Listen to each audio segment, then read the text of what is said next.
So my fellow triangles will jump in if I go off script. We had a very positive discussion which led to a lot of complaints about why the world isn't better than it is.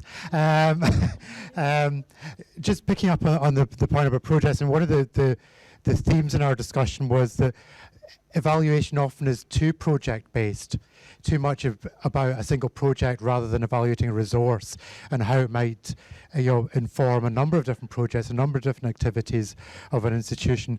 And a particular problem we identified with that is that evaluation then tends to be very short-term. It happens at the end of a project, we record it as the 50 pages thrown in a drawer, and then there's a lack of understanding of long-term use of a project, long-term value of a project. And it also makes kind of future-proofing a project more challenging, because you evaluate the project after 2 years, after 3 years, when you're still developing it, when it's still funding, but not after 6 years, after 10 years, to see if there's a longer-term value of the project or the resource. A related point was also that technology moves very, very quickly.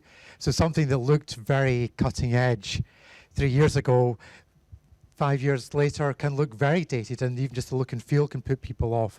And you're understanding and keeping your evaluation techniques up to date so we can evaluate the true impact of a resource over longer periods of time when the funding is finished is something there was a real lack of. And that, I think relates to policy, that funders will fund a live project. They won't fund you 3 or 4 or 10 years later to actually evaluate what happened after the project finished and they stop funding it. So we don't have these kind of longer term lessons being learned. And that makes a lot of our evaluation very short term, often very superficial.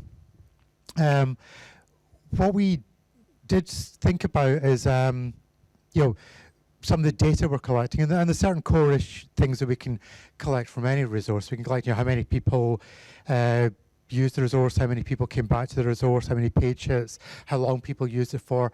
Beyond these kind of very generic things, it was much more difficult to interpret the true value of a resource, because every resource is different, and what people want and who uses it might be very different. And so what we have is a lot of very superficial techniques to collect a lot of data that might look convincing, but then going beyond that to actually capture some of the value, some of the unique insights, some of the surprises that you might get from the evaluation is much more difficult. And that's where you actually really need people to come in and to use a combination of techniques to think not just about some of the surprising techniques that you talked about before that are talking about significant value to individuals, but also some of the reasons that you might not have predicted that stop people using your resource, which might be the description of the resource or the name of the resource that you thought you got right, but it's not until you ask somebody why you didn't look past the first page that you realize why they're not using it.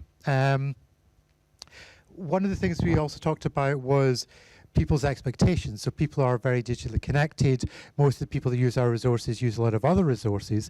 So they have expectations from other systems, Google and Amazon, about how systems are going to work generically.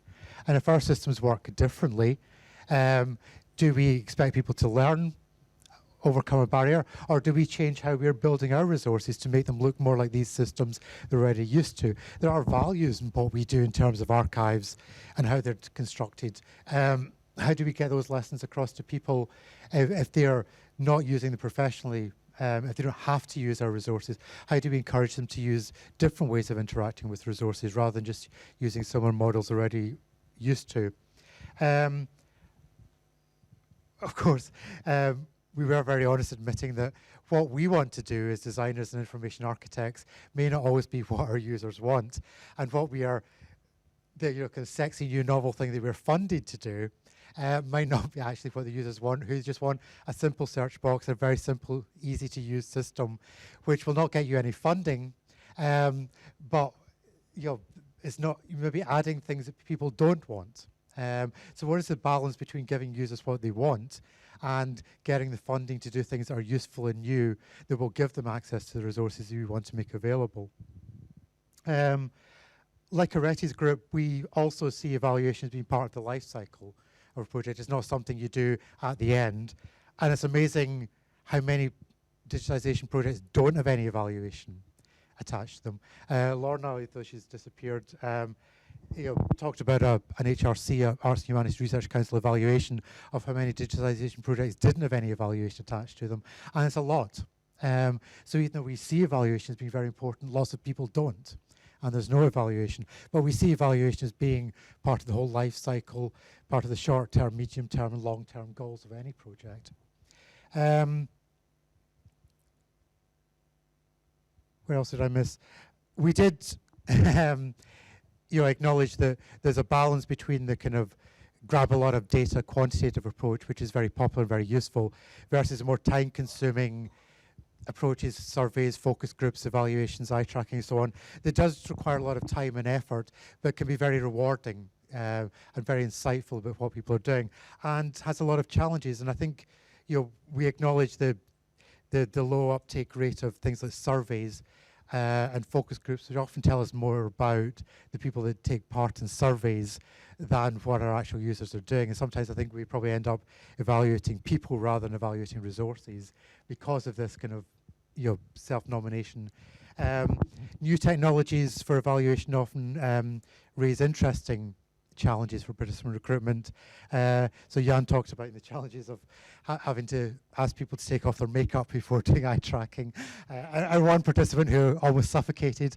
This is not something you have to think about in a survey, but with new techniques you have to think of new barriers and new ways to get people engaged. But what we did agree was that there's a huge potential here for doing really robust science around evaluation, not just doing more evaluations of more projects, but actually seriously thinking about the science, the vocabulary, the discipline of doing evaluation within archives, but museums, libraries, the whole spectrum of access to digital and physical access to cultural heritage. So we think there's a huge potential to do something really significant in this area. Anything anybody wants to throw in?